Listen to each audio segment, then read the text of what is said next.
Okay, so we have now a second speaker, also on a topic that's controversial. So Alfonso told us that the EU was perhaps not a leader, in environmental matters or climate change resolution, but perhaps more of a front runner. And we'll see what Peter is going to tell us today. He has a difficult topic. It's to talk about the euro and the world. The world responsible for asking him to do that. So I encourage Peter. Peter Rocher is a PhD candidate at the Monash European EU Center.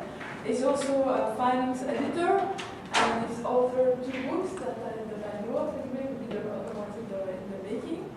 And his research focuses on the drivers of ongoing European integration in the area of economic governance in the EU. And what does he look at? Well, he looks specifically at actors and forces involved in integration in this area since the advent of the global financial crisis in late 2008, and looks at the forces shaping policy making in this area. So he's right in the midst, of some very controversial discussions that are going on these days. So welcome, Peter. I hope that we have a discussion. Yes, hopefully. So essentially, because this is about the EU and the world, we're going to tie the discussion about the euro into the world situation. So essentially what I'm going to talk about is the euro itself, so the euro currency. And essentially have a bit of a background of where it's sort of come from. And that's I think, is quite important in history, because it helps illuminate issues of concern today. So it helps explain a bit of a history and why the euro sort of came about. I think is useful to explain what the problems are today and sort of how we got there. So essentially what I'll do is I'll start with a little bit of history. So obviously, so the idea of a single currency actually goes back quite a long way. It goes back to some of the early federalists, the European federalists who sort of dreamed of a continent. And there have actually been a number of efforts previously to create a common currency. Well, not so much a common currency, but a currency link is probably closer to the reality. Specifically, there's the Latin Monetary Union, which was in 1865, which included Belgium, Italy, Switzerland, Spain, Greece, Bulgaria, Venezuela as well. And essentially it was based on, all the currencies were placed in a basket, and they were all the currencies back then were based on a metal. And essentially there was an agreed amount of metal that was put into the coins. And it all fell apart because the Vatican cheated, basically. Essentially what they started to do is put less silver in the coins. And Greece as well, which has historically had weak economies, even back then in the 19th century. It also started to dilute the amount of gold in its coins. So it all fell apart because, of course, it's all based on trust, and obviously some parties were not playing the game properly.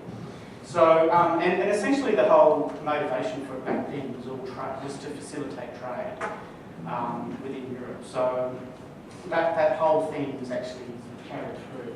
And there was also a monetary union in Scandinavia in 1873, and that fell apart when, essentially at the end of the First World War, when the political union between Sweden and Norway fell apart. So there have actually been a couple of other efforts. Essentially the modern era, the whole idea of a common currency goes back to the Treaty of Rome, and there is actually a reference, I think it's Article 105 of the Treaty of Rome, that talks about basically currency cooperation and sets up cooperation between the central banks and talks about efforts to coordinate monetary and financial issues. Essentially, it really sort of got a move on in 1968, because that's when the custom union was established, the EU. And essentially people found that there was sort of problems of currency exchange when you've got a customs union. So it's basically like the one issue sort of happens, there's a political development, and then issues sort of follow on from that. And that's a theme throughout the whole EU. You essentially get one sort of integrational sort of step, and then there's all sorts of other logical steps that need to follow after that. And so essentially that's what happened in the 60s, late 60s. So there was an emphasis then on trying to reduce currency risks and exchange risks, and making the whole system much more efficient. And there was also the need to try and reduce US influence. Some scholars were pointing out that essentially the US, which had dominated the system since the wars after the Second World War, was imposing all sorts of measures that were not terribly helpful to Europe. So essentially, I won't go through all of these details, but basically throughout the early 70s and 60s, there were a number of efforts to actually get the currency union off the ground. And 1970 was the Werner Plan, that's the picture over there, that essentially talked about monetary union in 3 stages. It was also seen as a way to control inflation because essentially when you've got countries running their own currencies, they can easily be manipulated for political purposes. And you know, you're finding in Europe, where you've got all sorts of different currencies, people will devaluing their currencies for an unfair competitive advantage. And so I think there's stories of you know, people driving across the border from Italy to Germany and putting a whole lot of stuff in their trucks and coming back, etc. And of course, when you've got a common market starting to develop, these sorts of issues sort of need to be controlled. So that was the other motivation for it as well. But the thing that really kicked it off was in the 1970s. The Bretton Woods system, which I'm presuming everybody's a bit familiar with, essentially it collapsed because the US got itself into all sorts of financial trouble following the Vietnam War. And basically Nixon stopped the convertibility of gold. So essentially that created this, the value of the US dollar dropped dramatically. And of course, all the European currencies were effectively tied to that.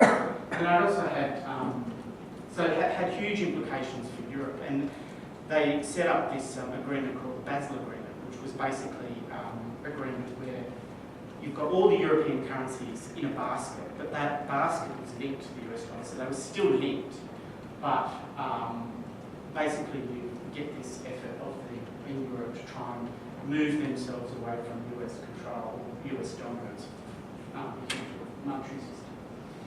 But things got even worse in the early 70s. There was an oil crisis, and that just made things even worse. So essentially, European countries started to leave that pegging system. The UK, for example, was part of that pegging system back then. But there's huge inflation. Inflation in Italy, I think, was something like 30%. Even in the UK, it was like 12%. So this started to create all sorts of other problems within Europe. And essentially this led to an effort by the European Commission. Roy Jenkins, who was the commissioner, head of the European Commission at the time, was British, I think he was.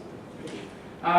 So essentially they came up with this idea of creating a monetary system that tied all of the currencies together, the European currencies together. And the goal essentially there was to reduce exchange rate instability for trade and investment purposes. So that sort of kicked it off. And then, of course, towards the end of the 80s, well, during the 80s, you saw efforts to get the single market off the ground. So you get this sort of pattern following through where you've got one sort of step in integration necessarily leading or creating a more compelling argument to tie everything together from a monetary sort of system. Essentially, the Delors report, Jacques Delors, French, he was the administration at the time, and he was quite instigational in getting this monetary union off the ground. And there was a lot of criticisms of it at the time, which I'm sort of going to come to, because they're quite interesting and in a lot of respects are still relevant today. But essentially, in the late 80s, they created a three-stage step to integrate, to get monetary union happening. And then, of course, in 1992, there was Maastricht, and that's after them happily signing their lives away. And then, essentially, the euro came into being at the end of the 90s. And then you had the original countries in 1999, and then Greece after that, 2 years after that. So essentially the currency itself sort of came into effect, but the old notes were still in circulation. So in other words, the euro was tradable, and things could be denominated in euros, but people were still allowed to use their old banknotes. But that was the case only until 2002, when all those other currencies were completely phased out, and banknotes and coins came into operation. And the whole process was remarkably clean, actually. I think most sort of reports at the time is people really had very little problems adapting to the new coins, embraced it quite freely. And essentially still today, I think most EU countries won't accept their old currencies anymore. I'm talking about the central banks here because, of course, the euro is the only currency that can be used throughout the Eurozone countries. But central banks will accept, I think only in a couple of countries, they'll still accept the old notes for kind of conversion, but it's essentially all the other ones are completely. So essentially, and just a little bit of history, the whole symbol of the euro symbol was based on the Greek epsilon, which was essentially a Greek symbol for cradle of civilization. And those two lines across the middle of it represent supposedly stability. But essentially the thing about the euro is that it created this whole new sort of paradigm or whole new thinking in money, because the whole idea of coins was that they essentially was that the states could only issue coins. So the states could only issue currency. So the Greeks, for example, had their gods on the coins, and the Romans had Caesar. So essentially when you had in the 70s there was this whole theory that, thinking in monetary theory, that it didn't need to be tied to a state, that you could have this sort of nominal thing that was worth something, that you could assign a value to it. So there's sort of an evolution in thinking of Greek monetary theory. But essentially the euro was quite a different concept, because there is no European state, and even today you can argue, some people argue it is a state or it's a state. It looks like a state, it acts like a state, but it's not really a state. So essentially the euro really is the first coin, or the first currency that isn't attached to a state per se. So, but there were a lot of criticisms of it at the time, and it's sort of worthwhile. I think when a lot of people sort of look at the word theory, they sort of get a bit scared of it, but I won't get into too much detail, except to say that there is this whole idea about what an optimal currency area should be. Robert Mundell sort of came up with this whole idea of an optimal currency area. And essentially two of there's actually 6 criteria, which I won't sort of go into because I sort of need to move along, but the 2 of the ones that are quite interesting are that you need similar economic systems, and you also need a federal transfer system, so a payments union. Everybody's familiar with the whole idea of a payments union, where essentially you have money flowing from one part of the country or a federal entity to another to compensate for shocks, or in the case of the United States, for example, you've got poorer states in the south and the Midwest, that have always never performed terribly well. But you've got a federal system, so the wealthier states subsidise the poorer states. And that's certainly the case in Australia. You've got West Australia and Queensland, for example, always subsidising states like Victoria or Tasmania. So that's a federal transfer system. And this whole idea of an optimal currency area is that this is quite integral. You need to have this, otherwise it won't work properly. Now, of course, this doesn't exist in the MEEUC. There is no transfer. And in fact, arguably, it's illegal under the treaties. And this has been the argument that Germany and some conservatives in Germany have put forward about Greece. They're saying that it's illegal under the treaties, the European treaties, to actually bail out or transfer money to other member states. And indeed, that is stated quite explicitly in the treaties. But so at the time, there was a lot of people saying, look, this is all wrong. It's not going to work. It's on a theoretical level, it really shouldn't work because there is no economic. There's monetary union, but there's not economic union. So, so essentially, leaders are pushed ahead with it anyway, and I'll talk on the next slide about why that is. But I mean, the whole idea of an optimal currency area is debatable anyway. Some people think, well, it's just theoretical. It's not sort of necessarily set in stone. But nevertheless, there is this consensus that a currency is intimately tied to a state's economy. And there are reasons for that. So it's related to risk because when you look at a currency, you're looking at a state. So if you've got a currency without a state, there's this disequilibrium there. And certainly that's the way that markets work. Now, there were some other concerns as well. Some people had concerns that some states shouldn't have been included, like Greece, they had big problems. There was also the argument that, and everybody I presume is familiar with the Maastricht criteria, which is the criteria for entering the EU and also the Eurozone. Some people said, well, member states are constantly going to violate the Maastricht criteria. And everybody may be familiar with the Stability and Growth Pact, which was a pact between the member states, which still exists, about keeping their debt levels within certain limits and keeping their deficit levels within certain limits. And you're supposed to stick to this agreement, but literally it is just an agreement. And all of the member states have violated it, including Germany. So they violated it today. And essentially, the argument back then was that states are going to violate it, and it turns out that they have. Margaret Thatcher's argument was a sort of nationalistic argument. But also the slippery slope argument.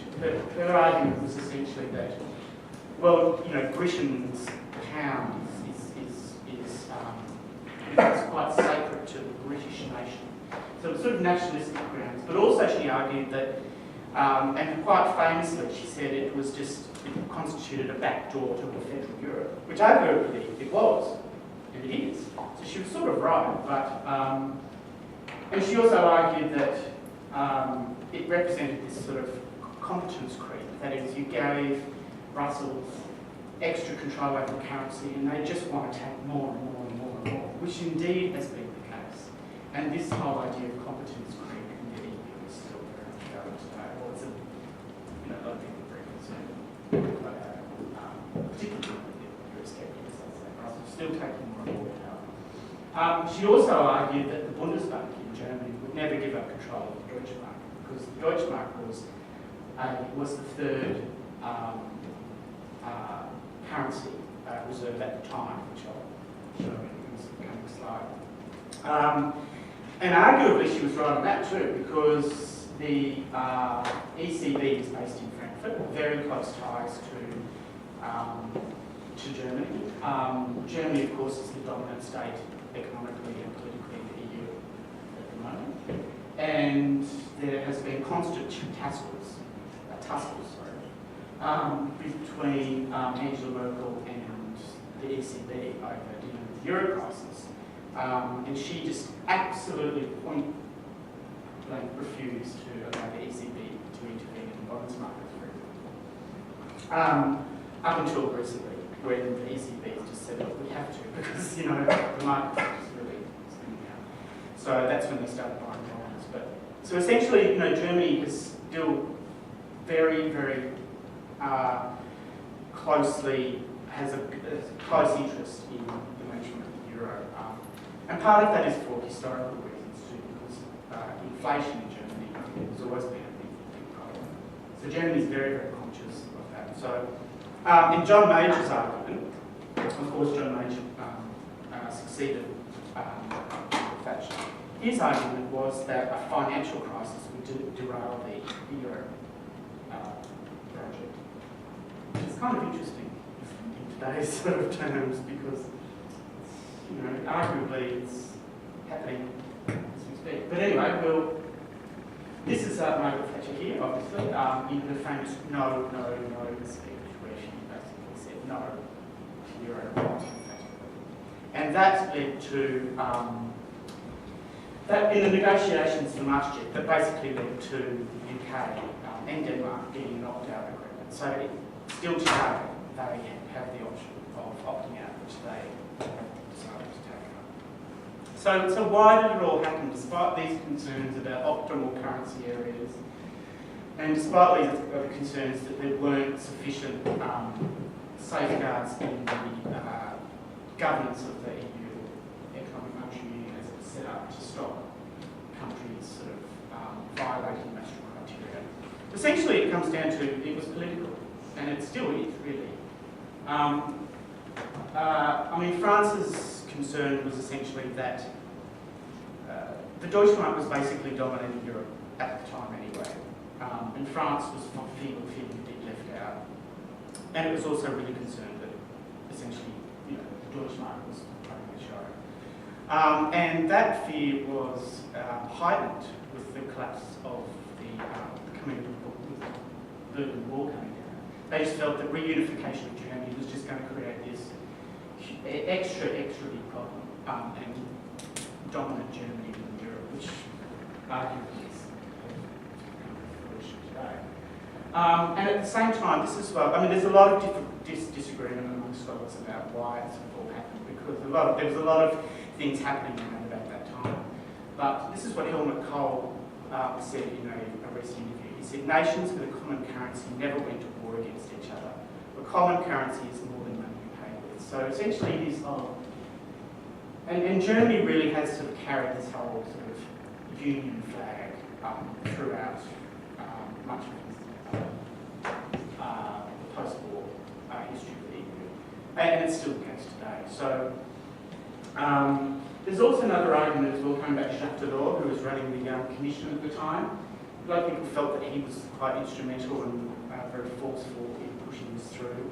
And there's a whole theory around the idea of epistemic communities as well, which is basically communities of policymakers that all sort of get together and plot and think the same things and develop this sort of plan that's sort of somewhat quite removed from what actually the people on the ground were actually wanting to do at the time.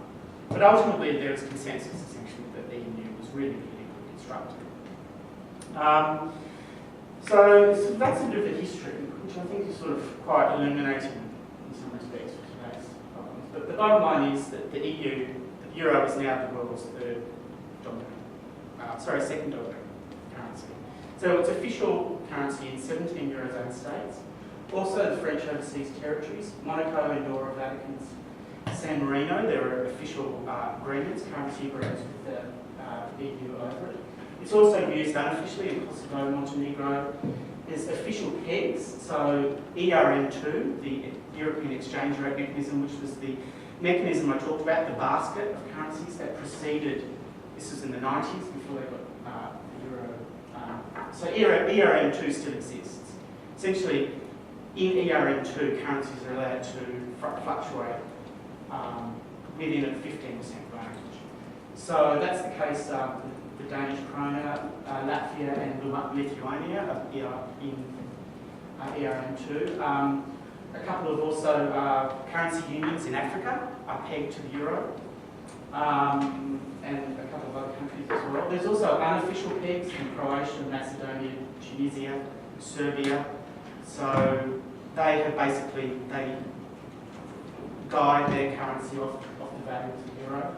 Even Switzerland recently, you may have heard, I think last year, that the value of the Swiss franc was just going through the roof, which was harming Switzerland's exports quite considerably. So Switzerland now has an agreement with the central bank lets the its currency fluctuate, but not below a certain point. I think it's 1.25 euros.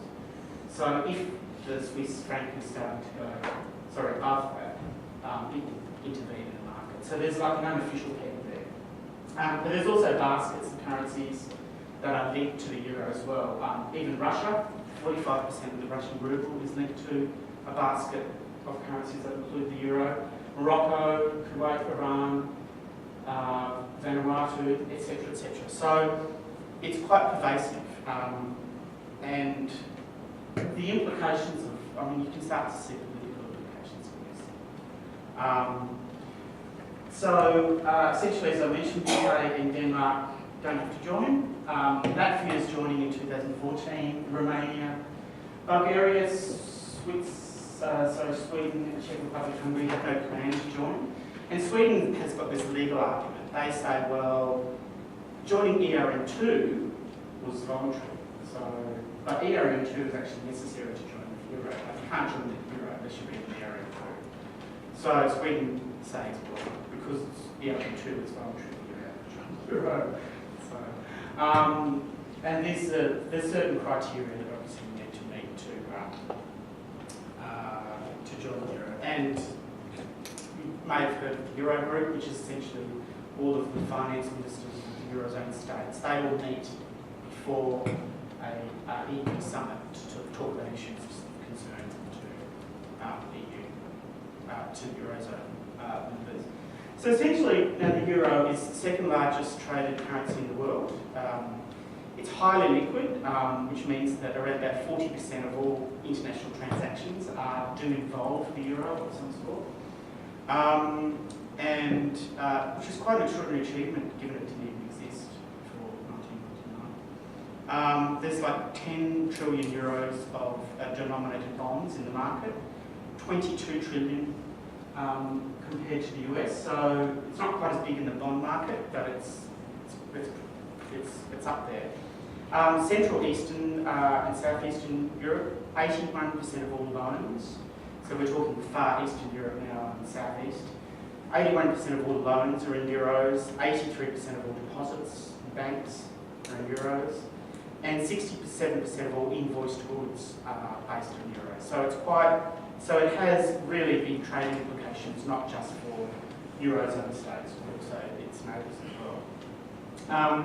As reserve currency, as you can see, the Deutschmark was quite significant before the euro came along, but now the euro is just taking a bigger share of the whole international market in terms of currency reserves. Now, currency reserves is quite important because essentially the whole point of having a currency reserve is if there's dramas, if there's problems, if there's a balance of payment problem, then states pull out their reserves to get themselves out of trouble. Now, if you're in big trouble and all your reserves are in something else, like US dollars, and your euro is really low, then it's going to be really, the value of what you've got is a lot less. So if all your reserves are denominated in your own currency, it's a hell of a lot easier to deal with the balance of payment problems. And essentially, that's the major, one of the major sort of political benefits, I suppose, of having your own sort of currency. And according to the ECBs, 25% of all world reserves are in euros. Recently, however, it's started to come under pressure. Particularly developing countries have started to dump the euro as a reserve currency. And it's also sort of facing all these sorts of international issues, like the Australian dollar and the Canadian dollar starting to be used as reserve currencies. So it is actually kind of under Here's a big list of things that supposedly the euro has done that have been fantastic. It's protected purchasing power, eliminated exchange rate realignments, exchange rate problems. It's made things a lot more efficient in terms of trade, competitiveness. It's prevented unfair devaluations. That's I talked about before, devaluing currency to get an advantage over the neighbour. And it's created stability, and there's been academic studies which have shown that monetary unions are inherently more stable than those that where unions exist. So there have been a lot of benefits, and I could quantify them, but I think figures are a little bit superfluous in some respects. But all of those figures are quite available on the European Commission's website, where they talk about how it's boosted trade. And indeed it has, since the euro has come in. There's no denying that trade, intra-EU trade has gone up quite significantly as a result of the euro. But as I was sort of alluding to, there's also other benefits. There's what some academics refer to as an internal dimension and an external dimension. So internal issues are issues such as creating greater autonomy. So, no more is Europe reliant on or vulnerable to the US if the US does something that affects the value of its dollar. So no more is Europe vulnerable in the event of a political or an economic problem that's completely outside of their control, like the oil crisis in the US. So, but obviously as well, it means that you can finance your deficits and your debt in your own currency, which is an enormous, and this is the benefit that the US has had for literally 100 years. And the US has got enormous external debt. The thing about it is it's all in US dollars. It's all in US dollars. So they can just print more money. And it doesn't matter how much debt they've got. So, now of course it's not quite true because the euro is starting to be a reserve currency. It's been a reserve currency in the US, but you can see that essentially having all your debt in your own currency is an enormous advantage. And this is what, like Japan, for example, has debt levels, national debt levels that far surpass Greece's, twice as much. In Japan, all of the debt is contained within Japan. Japan has very little external debt. Most of Japan's debt is to the corporate sector in Japan. Because Japan's just got a massive corporate sector. And so interest rates have been extremely low in Japan for quite some time. In fact, it's had deflationary problems. So essentially you've got the state in Japan indebted to the corporate sector in Japan on basically no interest rates. So it's not a problem, really. So that's why no one's really running around going, Japan is going to collapse. It's going to fold, like they have been with Greece, because it depends on what the debt's denominated in and who it's to, etc. So essentially in Europe, you've got this great autonomy that's happened as a result of the euro. There's also other benefits as well, trading benefits, and these are the external issues relating to, for example, China is, there's more and more European trade with China. So to be able to trade in euros is actually great for the Europeans because they don't need to transfer it to US dollars and suffer that sort of risk of transferring to US dollars and bringing it to China. So it's wonderful from that point of view. It also gives the EU the opportunity to sort of shape governance and policies in some of these states. So for example, the currency unions in Africa and some of these other places where there's pegged, it just gives that EU that little bit of political leverage.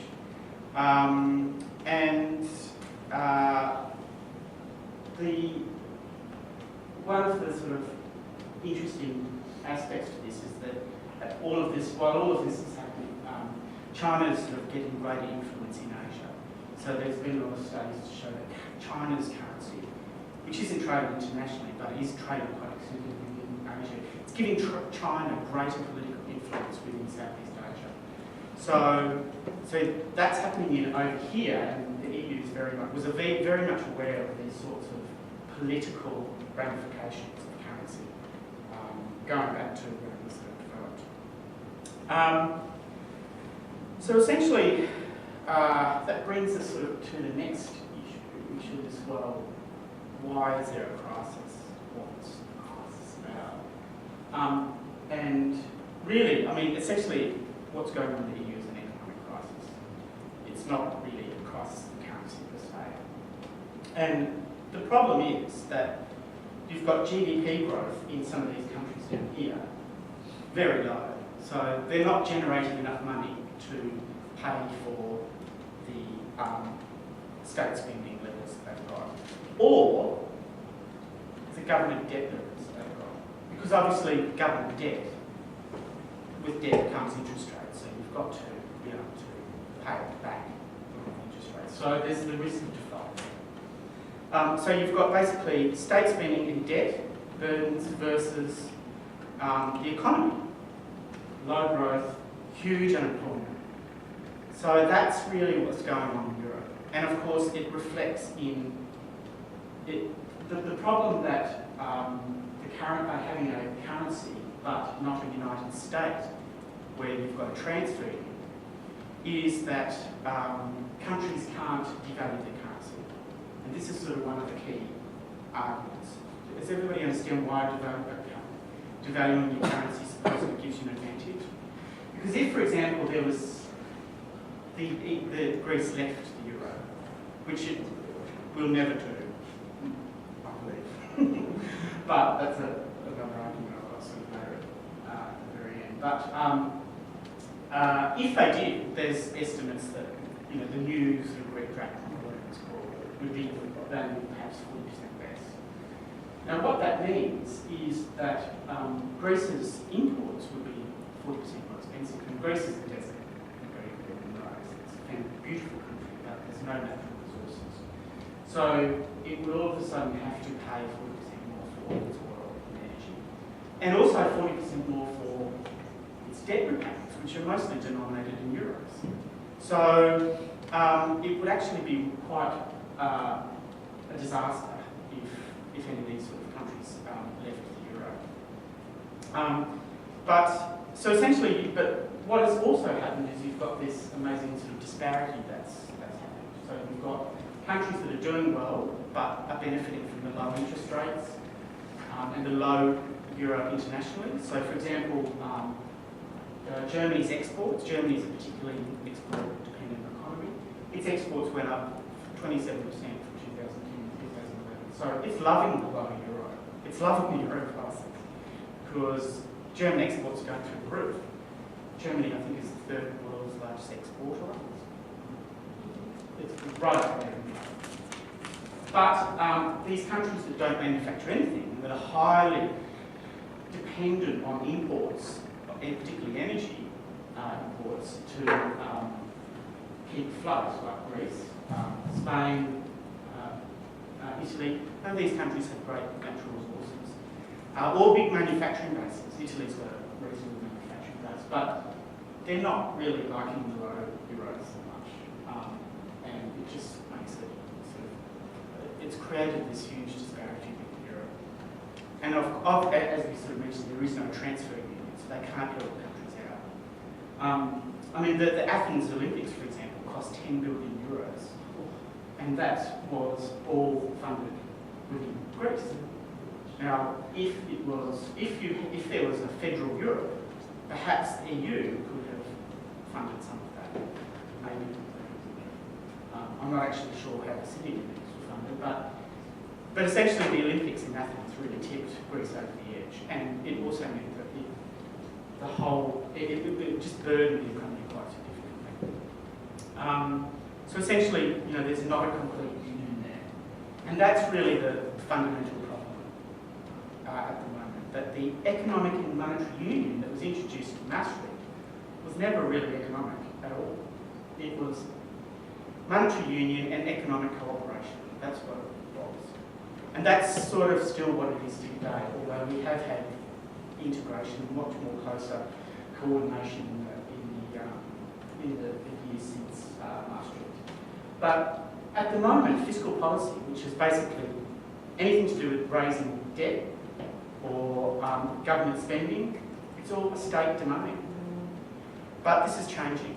I'll sort of talk about this in the next slide. But the other thing is because you've got you've lost the ability to devalue your currency. So Greece can't devalue its currency, become more competitive internationally. And I would actually argue that even if it could, if it did leave the euro and it was, it did have a cheap currency, Greece is the only benefit it's really going to get is maybe tourism, or maybe some more food exports. But it's not going to get the huge benefit of devaluing its currency. So leaving the euro and moving to a much cheaper currency, I don't think it's really going to achieve the goal. But that's the theoretical position that the economists stick to anyway. The other problem is that you've got the Stability and Growth Pact, which I mentioned earlier, the agreement about countries, different states agreeing to what their debt levels, the deficit levels should be. So it's not enforceable. It's not law. It's just an agreement, and they've all violated it, as I mentioned, Germany.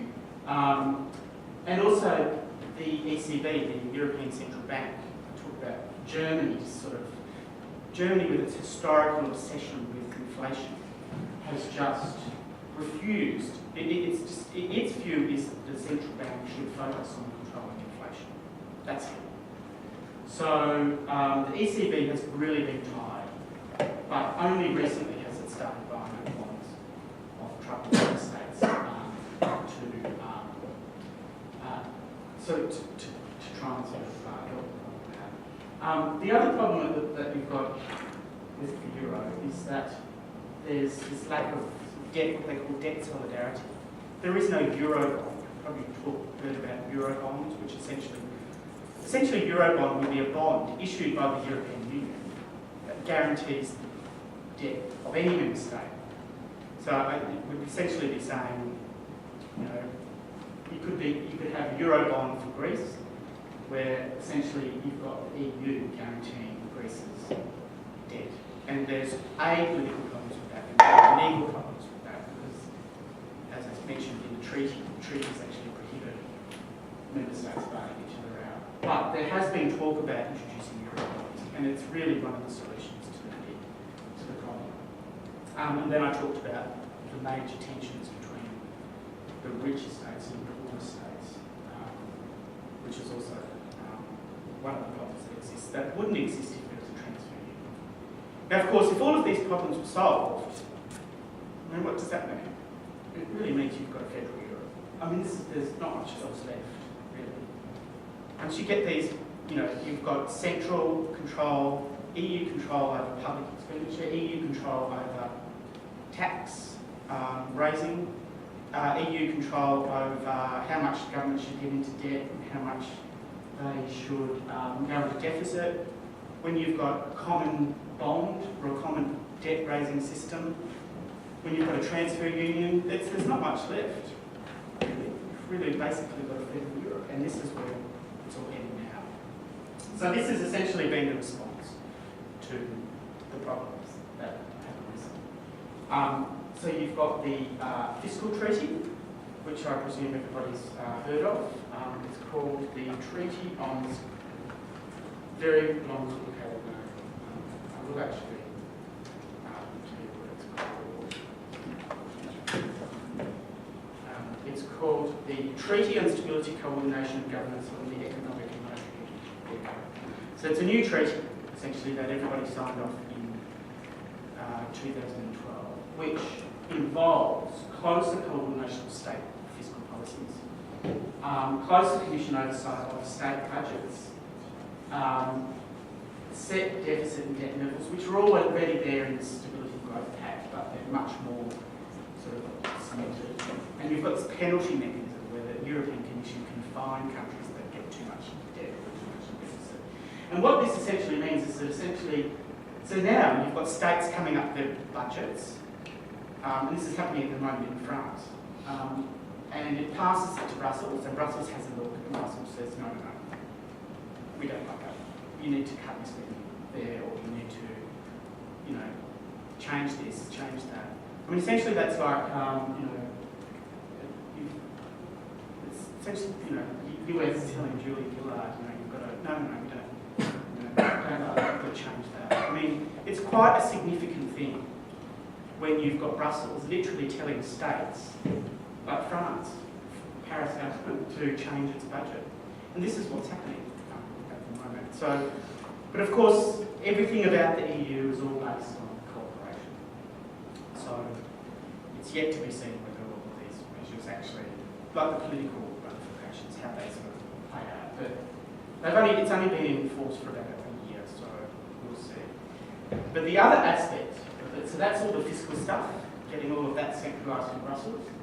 The other aspect is banking union, which you've all sort of probably heard about as well.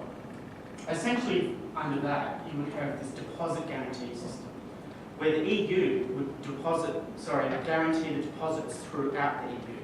So it would guarantee deposits in Cyprus, Estonia, France, Romania, anywhere. A bank goes under, people get their deposits back, they get their money back, guaranteed by the EU. So it's quite, again, it's this sort of this issue of guaranteeing other states' money, which is quite politically tricky. And actually, I saw a very interesting survey that came out, I think it was on Wednesday. German households were actually the least affluent of any throughout the EU.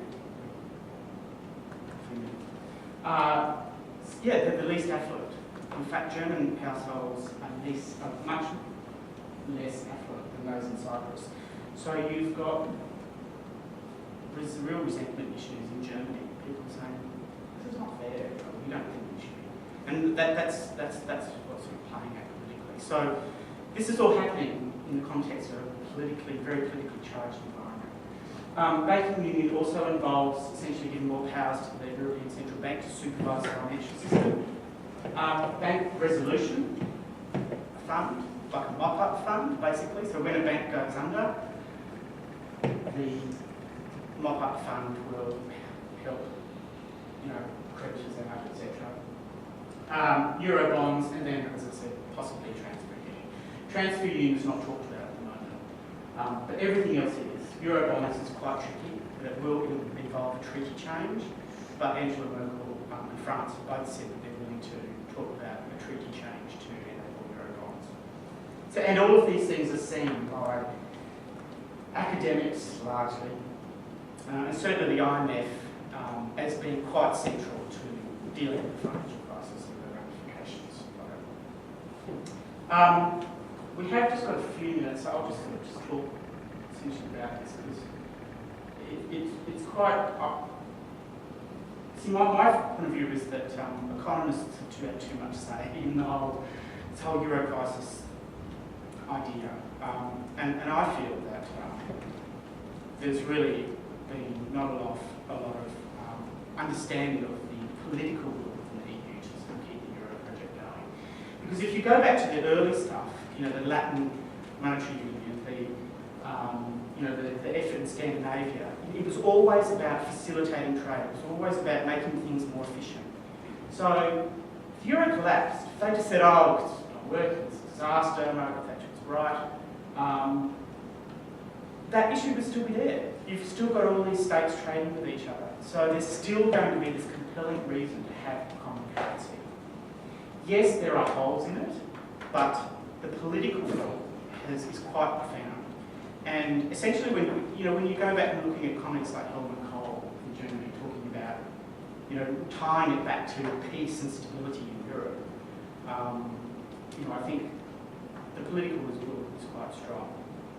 The other issue, of course, is that, as I sort of talked about, the economic consequences of many of these countries has been just disastrous. Because A, they would default on their debts. B, the imports of energy, particularly, would be so much more expensive.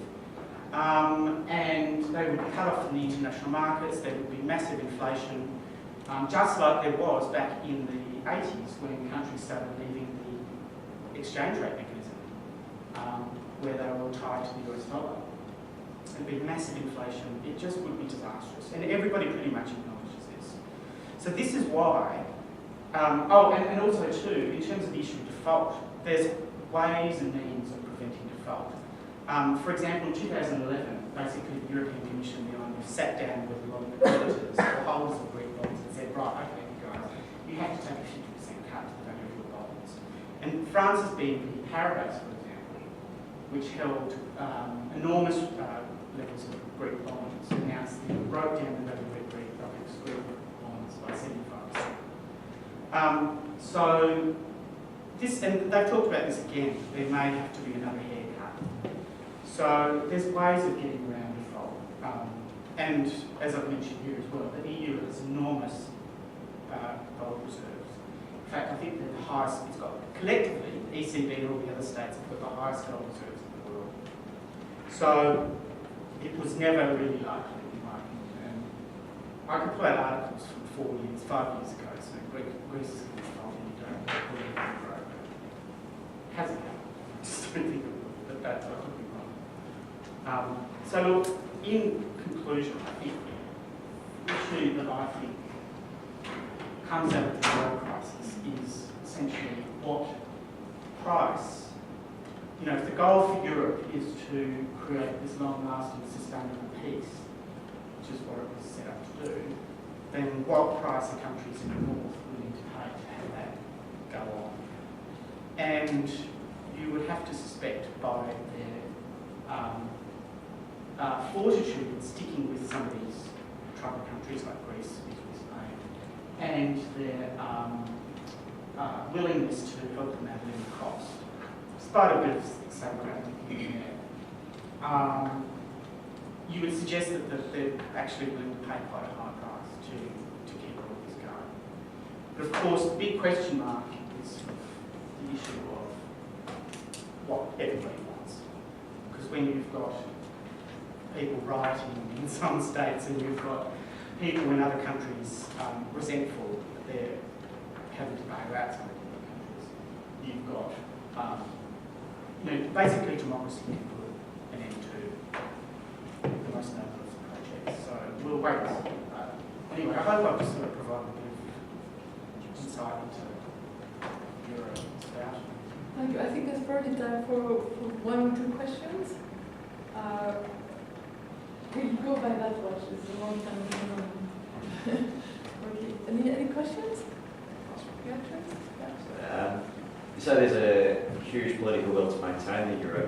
Is there enough political will to integrate further? I mean, Germany has already seen a backtrack on the banking union a little bit. So does that will exist to go down that federalist path, do you think? Well, this is all being driven by Germany, really. If you actually pull out, I mean, Angela Merkel's been very forthright in this, saying we need to keep Europe together. I mean, both Merkel and Barroso, the Commission, have called for a federal Europe. Herman Van Rompuy, the President of the Council, has also called for greater federal steps towards federal Europe. So the drive to sort of get this going is quite strong. And it is being driven by basically Germany. I mean, there's issues. I mean, Germany is very conscious of this. I mean, when they implemented this bailout fund, which was about 2 years ago, which I won't get into details of how it's set up, but it's basically, there's no money, member state money going into it. It's basically guarantees. So the member states are guaranteeing the money that they raise from private market. But anyway, that was taken to the German Constitutional Court, where a bunch of conservatives in Germany said, this is a violation of the treaties. We're helping out other states. We're giving our money to Greece. And so Merkel's very conscious of that. She's very conscious that there is resentment in Germany and there's efforts to try and put a restraint on greater integration. But the drive is pretty strong. There's no doubt about it. Yes. I know that there's a lot of focus on Greece and Spain's economy at the moment, and I think Germany's almost rightfully so be a bit pissy about their affluence. Do you think that they're going to invest in Germany's, I guess, maybe standard of living in a similar way that they are in Greece for EU just to keep the peace? Well, see, don't forget, like Germany's economy has been the strongest in the EU quite profoundly for all through the financial crisis, and even now, I mentioned that its exports are very strong. So Germany's economy is doing pretty well. I mean, you look at employment levels, etc. Household wealth, as I mentioned before, seems to be quite low. So I think a lot of people sort of feel, look, you know, and as I said, a lot of this is because the euro has been really low. The bonds dropped out of the euro, making German exports cheap as chips. So I think a lot of people are sort of feeling, well, you know, you may pop up and down and complain and say we're failing it, but you're actually doing really well out of this crisis. So I think there's a lot of kind of people are quite aware of that. And in the southern states too, people know. And France is not doing too badly because France has got a really big manufacturing base. Well, France has got huge debt levels, which is another problem. But you know, it's the manufacturing countries that are actually doing all right. Do you have any figures on what proportion of the debt owed by European countries is owed outside the euro area? Do you mean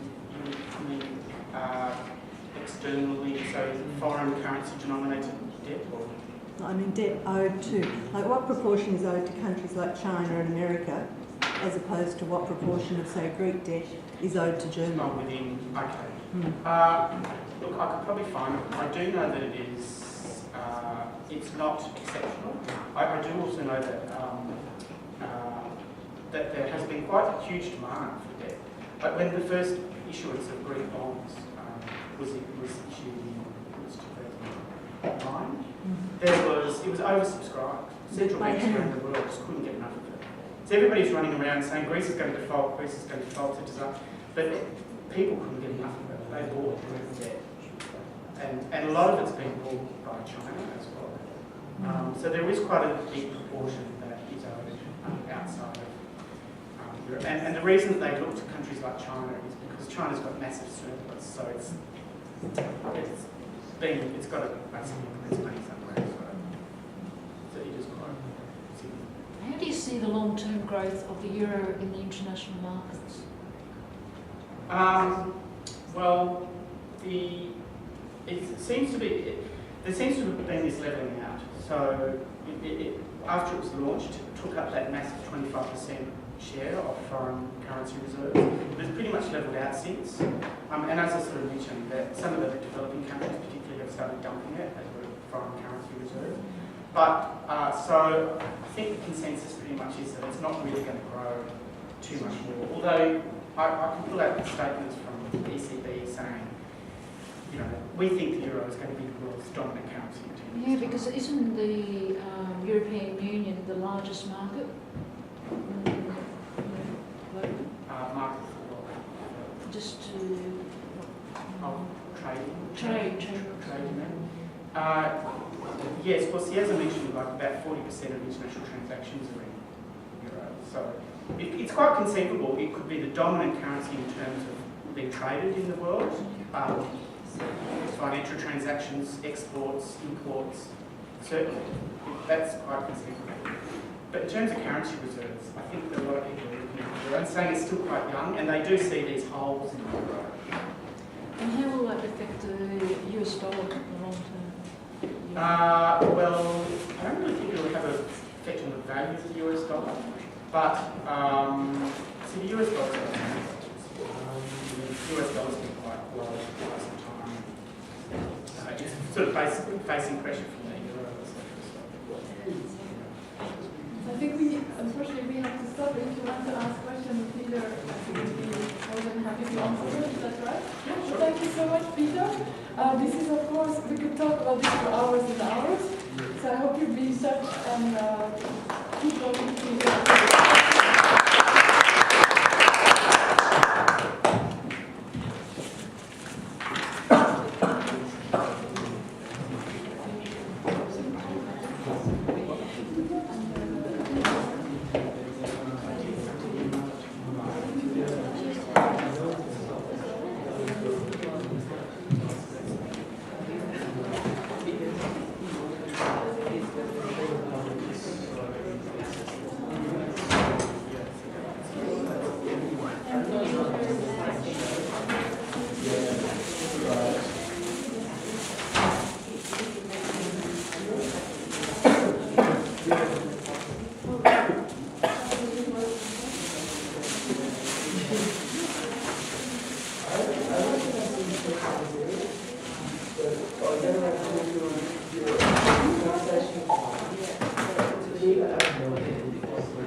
since 2007.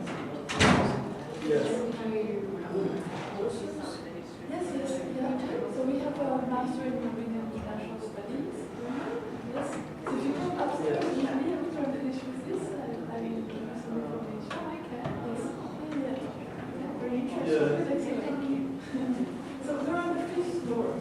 They're just upstairs. We're just upstairs on the 5th floor. Now go ahead and sit it. Okay, because they don't really have this. That's the project. Yeah. Thank you. So what I'll do next, I've got 2 more children. Kind of better. So I'll get those together next. Okay, and then It's mentioned that. All right.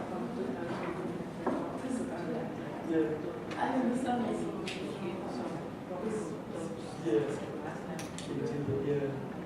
Depends on the school. Some schools have to be proper information, I guess. It's in the 3 stages. Yeah, That's right. I do, but just because there's some background, but the problem with that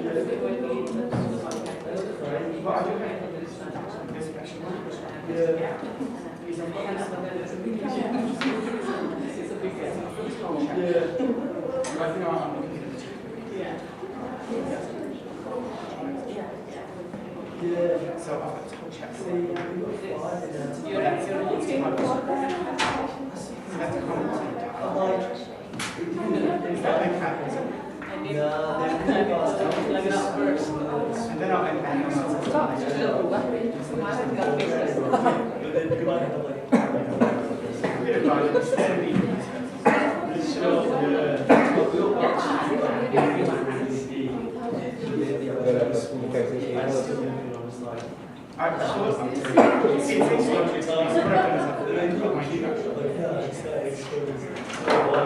this is the way and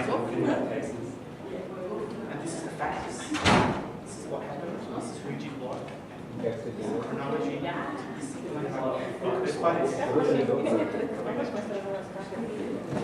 Then after that, it's not very shy.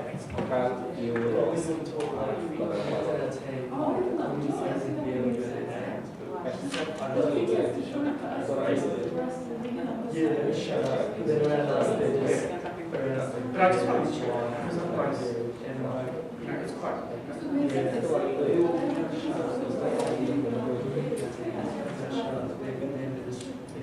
Well, some of you guys never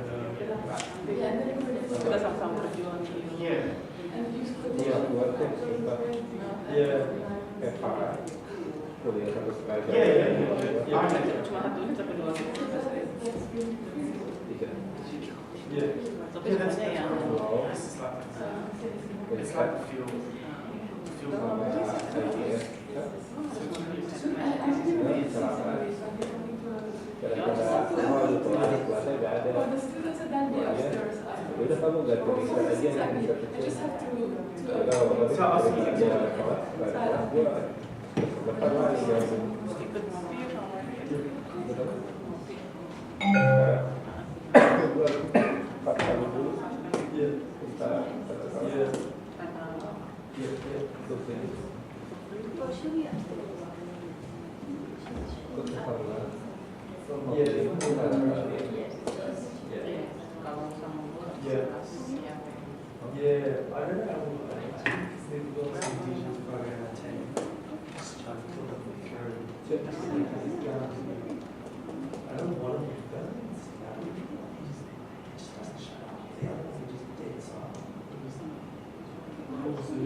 Yeah. Yeah. Yeah.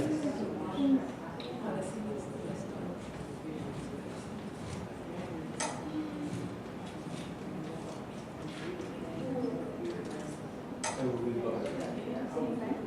Yes. Yeah.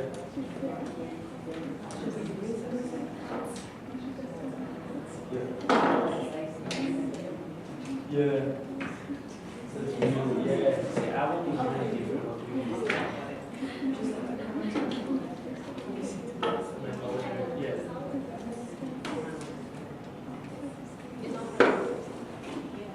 The way, yeah. Yeah. Yeah. I'll see you next week. Yes. Yeah. So if you read the structure, that's going to be when we talk about conflicts. So you need to read the danger was that the work concept of the individual that are still Okay, So don't worry about it. all right. Oh, I didn't know what was on. I'm going to upstairs. I mean, Oh, hello. Hi, Pascal. I'm Emma. Oh, okay. Yeah, so today I just that's like every time we No, that's fine. Nice to meet you. Oh, I know.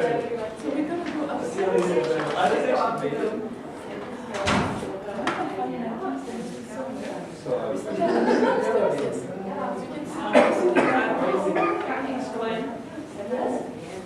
Now, you suggested 5 o'clock, just so you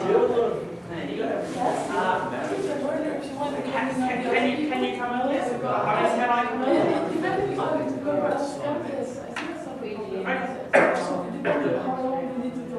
All right. Yeah. How long does everyone need to talk to her? Maybe you can talk among yourself and decide who wants to be Yes. first. Yeah. Someone said that, I was like, oh my god. I was like, oh, that would just be crazy. Yeah. Can somebody help me with the mother? It's really Yeah. hard. Yeah. You said it before. You do and then there's the camera as well. So do you know how it works? Just to bring up the stuff.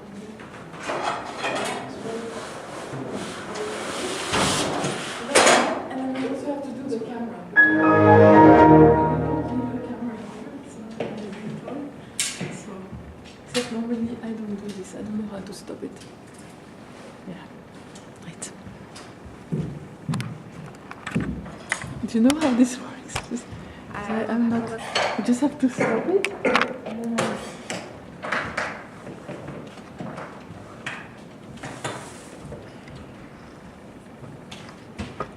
Voilà. This I'm ready. This is the beginning. Did you manage to stop it?